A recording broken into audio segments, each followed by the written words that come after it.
Ladies and gentlemen, here's the idea. It's the 2030s and humanity's on the brink of extinction. No, not because Elon Musk destroyed the Department of Education and got rid of all regulations and sent us into a new Gilded Age. But good guess though. Close! The Earth is being overrun by bug-like kaiju-esque creatures known as the Blue that can survive both off of organic and inorganic matter. In fact, the more complex the inorganic structure, the more energy they can get from it. However, who exactly lives in complex inorganic structures? Exactly. Human beings. So, seeing us almost akin to ants on a picnic blanket, they have started running amok and destroying basically all human life on the planet. Oh my god, my throat. What the fuck happened? In fact, the Blue almost seem like they don't even really want to eat human beings, because all they really do is kill us and then regurgitate the human beings as a grotesque meatball that they may feed their eggs with, or they might just leave in a hallway to make a cool looking horror scene. Because of this, humanity has fled to the stars to a space station known as Earth 2, a hyper-militarized, super-authoritarian military base that is training human beings in order to fight the Blue. How are they managing to fight the Blue in order to take back the Earth? With Gundams, of course. It's the 90s. Come on now. You already knew this was coming. Technically, in this universe, they're known as strikers, but like it's a Gundam, man. It's a Gundam. Every mecha is a Gundam if you watched Gundam Seed as a small child.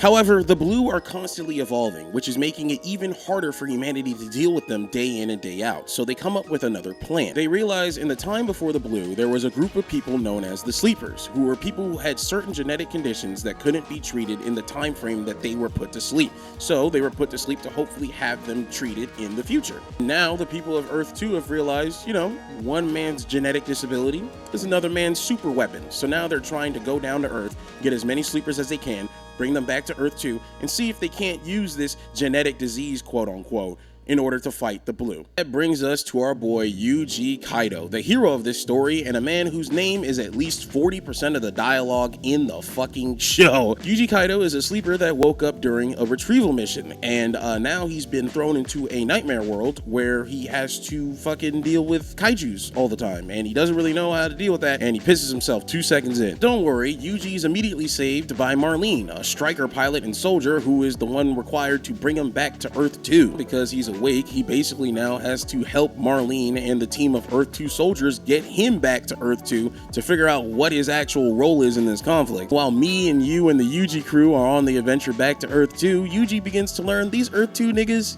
just because they're human beings, does not mean they're anything like the human beings he once knew. These guys are a little bit weird, a little bit quirky, a little bit freaky, but everyone else is dead, and they're the only ones keeping him alive. So what other choice does he have but to listen to them? That, ladies and gentlemen-ladies, is the elevator pitch for Blue Gender. Now I get to talk my shit. If I had to describe Blue Gender in as few words as possible, I think I would say that this series has a lot it wants to say, but it's not necessarily articulate enough to pull it off. But it still says it anyway, kind of like this channel. This anime is doing a lot, and I think that the attempt is earnest enough, and it does that a lot. Just a lot, interestingly enough, that it still warrants a watch. But this show really is like if you took Gundam Seed and Ghost in the Shell and then kind of combined them together and then forgot a little bit of the plot of both and then spat it back out as a third thing. And the third thing, it's interesting.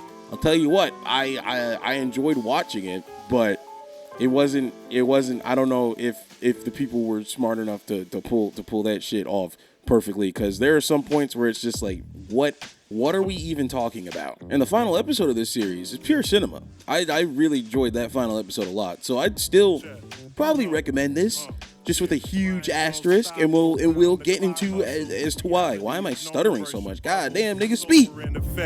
Trying to keep your paper in check is a task, cause the streets don't love you. One of the things I like about this anime is the art style. It's very 90s, both in its character design and everything else around it, because it came out in the 90s, but in a good way. Got harsh lines, big eyes, cool robots, a lot of gore, inconsistent animation. What's there not to like? All the character designs are pretty good, and the different vistas we get to go to, from deserts to mountains, are also pretty well drawn, except for Yuji, because Yuji looks like a fucking dork. Everybody else looks cool though, and I guess you could argue that it's to show the distance or the different time that Yuji is from versus the rest of the cast. Sure, it also could just be Yuji looks like a fucking idiot. I mean, it's up to you. Is it a metaphor? Is it not? You decide. That's basically how half of Evangelion got written. Like most 90s anime, sometimes the animation is really good, sometimes it's really bad, most of the time it's just okay. There is an annoying amount of white flash flashback scenes and scenes where only the eyes move, and almost a comedic amount of screaming, especially with Yuji. Early on, before episode 8, he's yelling a lot. And while most of the anime is shot reverse shot, because again, it's the 90s, whenever it decides to be dynamic, it looks really good, and whenever the animation decides to be dynamic, that also looks really good. Like I said, that last episode, it's cinema.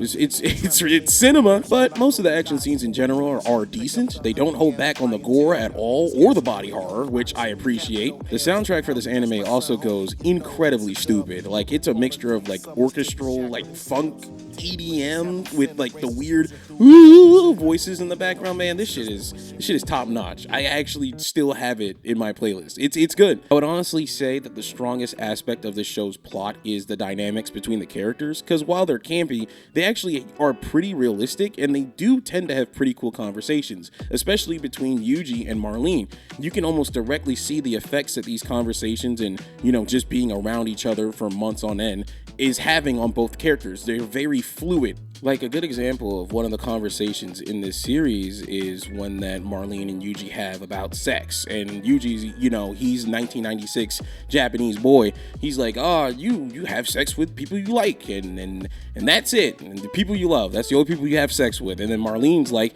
you know, second Earth super soldier could die at any moment. She's like, I just have sex when I want to have sex because I might fucking die tomorrow. And the first form of character development you see for both of them, they kind of meet in the middle on this. Like, these two, I'm just gonna spoil it, they don't smash till like episode 23, like damn near the end of the series. But Yuji ain't a virgin after episode 8, if you know what I mean. So fucking his opinion starts to shift a little quick. And for Marlene, she struggles to have actual sexual relations after that conversation she had with Yuji, because again, their perspectives are slowly being pushed and pulled towards whatever the middle is, most likely, because that's where most of the answers lie, in the heart of battle.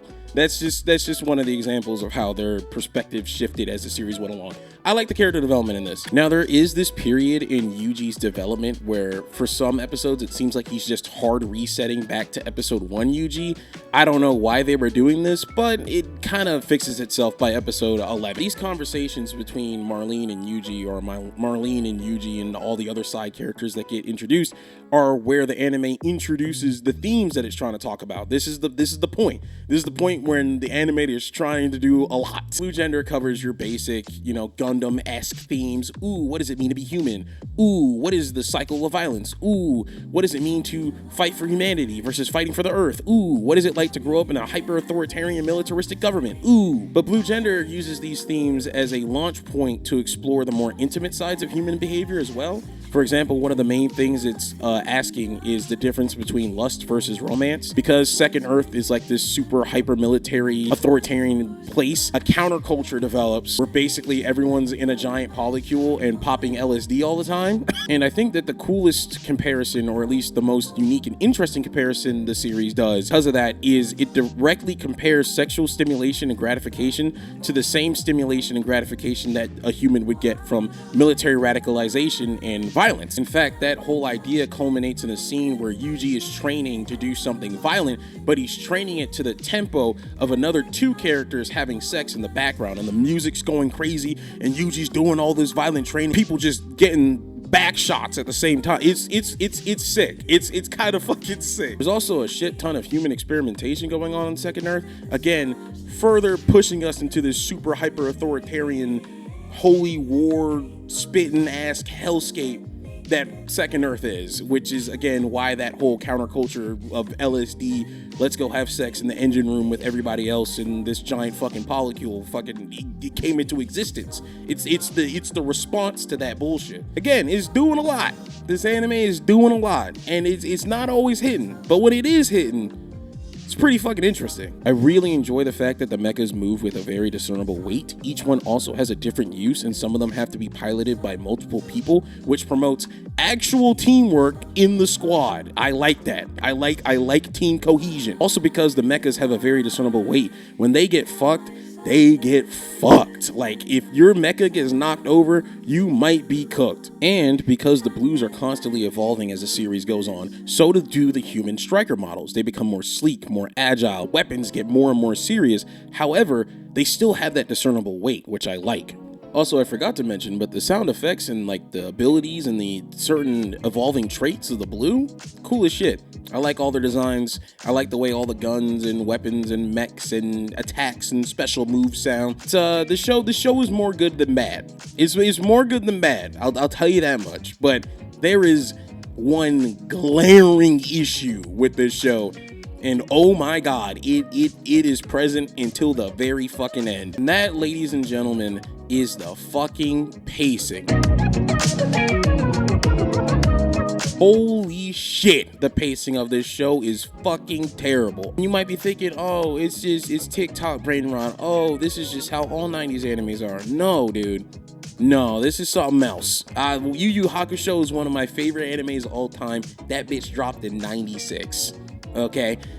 I know what 90s pacing is. This is not it. Not only is it incredibly slow, it's incredibly slow and inconsistently incredibly slow. In the first 10 episodes, it'll go from comedically slow to comedically fast. It'll have 20 minutes of establishing shots, and then all of a sudden, everybody dies except for Yuji, and then you cut to Yuji screaming, and then the episode's over. Like, literally in the first 5 episodes, there's no point in learning anybody's name. Like, characters are just coming and going and coming so fast, it doesn't make sense. Because it's incredibly slow pacing, and then the character just dies. It's like I didn't even get a chance to learn anything. Like, slight spoiler, I gotta use this as an example, but it really isn't even a spoiler because she's barely there. There's this character, right? She gets established as the demolitions expert and hacker, right? She shows up, she blows up one building, she gets her boobie rubbed, and then 5 minutes later, she falls backwards and breaks her neck and dies. And then it just hard cuts away from that. It's like the first 4 episodes of this show are just a fever dream, dude. It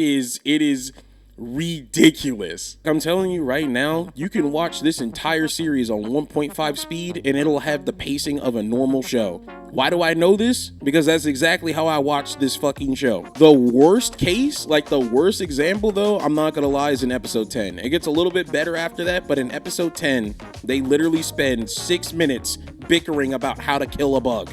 This bug, right, is draining all the power that they need to get on this space shuttle to go to second Earth. This is an important part of the mission. It's destroying these computers, and they're like, what do we do? What do we do? What do we do? One dude crashes out and starts stabbing the bug, and then he goes on this whole 90-second speech. He finally stabs the bug. He starts getting strangled because the bug reacts to him, and then they spend like 2 minutes looking at this dude get choked out and finally shoot the bug in the head, which they could have done 7 minutes ago. This shit is ridiculous. And you know what? Maybe I'm wrong. Maybe the pacing just felt worse because I was binging it. But Jesus Christ, dude.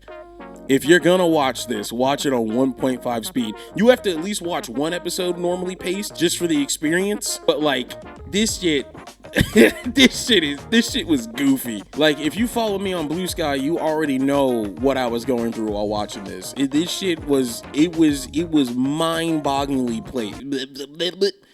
See, the pacing's giving me a stroke. I can't even talk, bro. The pace is so bad. It gave me a stroke mid-sentence.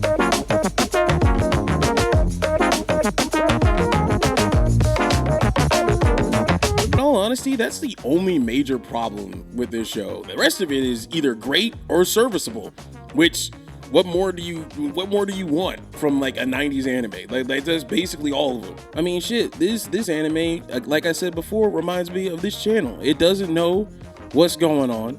It knows what it wants to say. It knows what it's trying to say. It doesn't know if it can actually say it. In fact, it probably isn't even skilled enough to say it, but it's gonna try its best to say it anyway, and I gotta respect the effort because of how unique a lot of the concepts are and the different launch points they're using from all these themes that they're borrowing from other shows and other pieces of media, and how they're twisting them to go in their own direction. Like that whole thing between sexual gratification and violence, I love shit like that. Very messed up, but very cool idea to explore, and anybody that attempts to do that, man, you get a few claps from me, because that shit is hard. I can't do that. Yeah, Blue Gender, mostly a good experience. Watch it on 2x speed. Dear God, 1.5 at least. That last episode, bro, like I said before, it's kind of peak. It's kind of peak. It all pays off. It all pays off. This I believe. But yeah, those are my thoughts. That's about it. Thank you for watching. Like, comment, subscribe. Thank you to the Diet Soda Hedge Fund. If you would like to become a part of the Diet Soda Hedge Fund, link in the description. That is just $1 a month. You get a bonus video every time I upload. The first bonus video for the Diet Soda Hedge Fund, by the way, should be up right now, unless it isn't, and where it will be up after this goes up. This is the very first one. So hopefully you enjoy that. Hopefully you enjoyed this. Thank you for watching, and the next video upload will probably be sorry we're closed, because DaVinci Resolve is hard. Goodbye.